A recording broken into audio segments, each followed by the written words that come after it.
오늘은 메타트레이더 사용법 실전편입니다. 제가 실제로 사용하는 차트 세팅부터 숨겨진 다양한 기능들까지 설명드리겠습니다. 지난 시간에 배운 방법보다 더욱 간단한 포지션 진입 방법이 있습니다. 먼저 투자하고자 하는 차트를 띄워줍니다. 이후 차트 왼쪽 상단에 매매 패널을 눌러줍니다. 그럼 이런 버튼이 형성되는데요. 여기서 진입할 랏을 입력을 해줍시다. 저는 1을 입력해 볼게요. 그리고 매수를 하고 싶다면 바이, 매도를 하고 싶다면 셀 버튼을 클릭만 하시면 됩니다. 단기 거래를 하기 위해서는 속도가 정말 중요한데요. 유용하게 사용하실 수 있을 겁니다. 지금까지 거래한 방법은 시장 가격에 진입, 청산을 한 것입니다. 시장에 변동성이 작을 때는 문제 없겠지만 미국장이 열리는 시간에는 변동성이 크므로 정말 조심을 해야 합니다. 이어서 예약 거래를 해보겠습니다. 종류로는 리밋, 스탑 리밋 세 가지가 있는데요. 매수, 바이를 기준으로 설명드리겠습니다.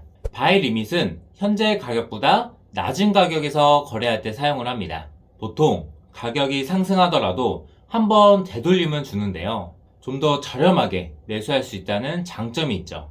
다만 단점으로 이 가격을 터치하지 않고 올라간다면 매매 체결이 안 되겠죠. 바이 스탑 거래는 일명 돌파 매매를 할 때 많이 활용됩니다. 특정 가격을 뚫지 못하고 계속 저항을 받는다면 심리적 저항선이 생기는데요. 이 가격을 뚫는 순간 매수 세력들은 좀 더 자신감을 얻고 매수를 하게 됩니다. 그래서 보통 스탑 거래의 경우 저항선 바로 위에 설정하는 경우가 많습니다. 바이 스탑 리밋은 메타5에서만 있는 거래의 종류입니다. 스탑 가격에 도달하면 미리 설정한 가격에서 리밋 계약을 하게 되는 것이죠. 이미 시장이 상승하는 것을 확인하고 가격 조정을 줄 때 좀 더 낮은 가격에 매수할 때 사용을 합니다. 마찬가지로 리밋 가격이 너무 낮다면 체결이 되지 않고 올라갈 수 있겠죠. 그럼 실습을 해보겠습니다. 주문창을 열고 예약 거래를 눌러줍니다. 종류로는 바이 리밋, 가격은 1.036, 손절은 1.033, 이익 실현은 1.044로 설정해 보겠습니다. 주문 버튼을 누르면 이렇게 초록색 점선과 빨간색 점선을 보실 수가 있습니다. 만약 시장을 보고 있다가 이익 실현 가격까지 도달하지 않을 것 같다면 이렇게 점선을 클릭하여 드래그해서 쉽게 변경할 수 있습니다. S에도 마찬가지죠. 매번 숫자로 입력하려면 시간이 걸릴 텐데 빠르게 수정이 가능합니다. 이제 제가 데이 트레이딩 할 때 실제로 사용하고 있는 세팅을 해볼게요. 먼저 거래할 통화상 차트 3개를 띄웁니다. 각각 15분, 1시간, 4시간 차트를 띄우겠습니다. 위에 메뉴창을 보시면 바둑판 모양의 아이콘을 클릭하면 이렇게 정렬됩니다. 단축키로는 Alt 플러스 R입니다. 그리고 한 차트당 무빙 에버리지를 3개를 적용할 건데요. 첫 번째 이동평균선은 기간 20, 방법 심플, 스타일은 빨간색, 굵기는 2로 하겠습니다. 두 번째 이동평균선은 기간 60, 방법 심플, 스타일은 파란색, 굵기는 2로 하겠습니다. 세 번째 이동평균선은 기간 240, 방법 심플, 스타일은 노란색, 굵기는 3으로 하겠습니다. 이후 캔들의 크기를 조절해주고 차트를 오른쪽으로 간격을 이동을 해줄게요. 차트의 이 화살표로 간격을 자유롭게 조정이 가능합니다. 또한 스케일이 맞지 않을 경우 오른쪽 숫자를 클릭하여 스케일을 조정할 수도 있습니다. 보기 좋게 세팅이 됐다면 차트에서 우클릭하여 템플릿 저장을 해줍니다. 이름은 MA3으로 입력을 할게요. 이후 나머지 차트에서 우클릭하여 템플릿 읽어오기를 하면 완료입니다. 이렇게 차트를 4의 배수로 띄운 것은 차트 주기의 연계성 때문입니다. 15분봉이 4개가 합쳐지면 1시간 봉이 되고 1시간 봉 4개를 합치면 4시간 봉이 됩니다.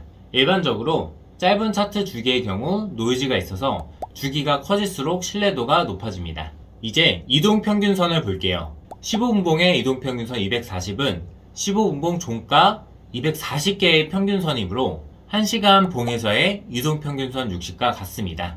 물론 차트 주기의 종가가 다르기 때문에 이동평균선의 위치는 조금 다를 수 있습니다. 이렇게 설정하여 하나의 차트를 보더라도 가격과 이동평균선의 위치를 파악할 수 있습니다. 이제 매매 계획을 세울 때는 오른쪽 차트부터 왼쪽으로 보시면 됩니다.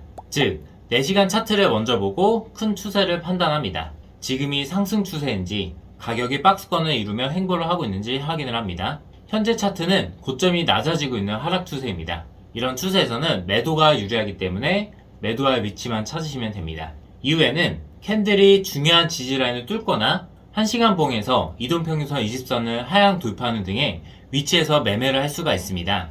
실제 매매하는 방법에 대해서는 추후 영상에서 세부적으로 다루겠습니다. 이제 유용한 꿀팁 기능들을 말씀드릴게요. 첫 번째로는 알람 기능입니다. 예약 거래를 통해 원하는 가격에 매수할 수도 있지만 진입하자마자 손절을 당할 수가 있습니다. 이런 경우를 피하기 위해서 알람 설정을 할 수가 있습니다. 도구 모음 알람 탭에서 우클릭하여 삽입을 해줍니다. 명령은 음성으로 해주고 통화는 유로 달러를 해줍니다. 조건에서 1.042보다 비드값이 커지면 알람이 울리도록 설정을 해줄게요.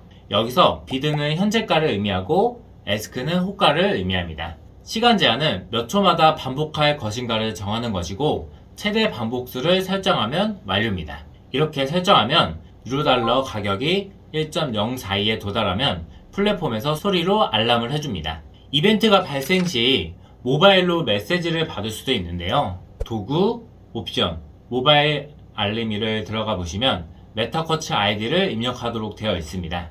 안드로이드 기준으로 설명드리면 메타5 모바일 버전에 들어가셔서 설정, 메타쿼츠 아이디를 확인을 해줍니다. 이 코드를 복사해서 붙여 넣어주고 테스트를 해보면 이렇게 모바일로 알림이 온 것을 확인할 수가 있습니다. 거래를 진입하거나 청산하는 등 이벤트가 발생하면 모바일로 알림이 갑니다. 마지막으로 도구 메뉴에서 일정 탭인데요. 금리, CPI 지수 발표 등 중요한 이벤트가 발생 시 평소보다 더 큰 변동성을 보일 수 있으므로 꼭 체크를 해주세요.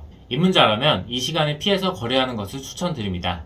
메타 플랫폼의 기본부터 실전까지 배워봤습니다. 결국 가장 중요한 것은 본인이 익숙해질 때까지 많이 사용을 해보는 것입니다. 플랫폼에 익숙해지신다면 어떤 플랫폼보다 빠르고 편리하게 매매를 하실 수가 있으실 겁니다. 감사합니다.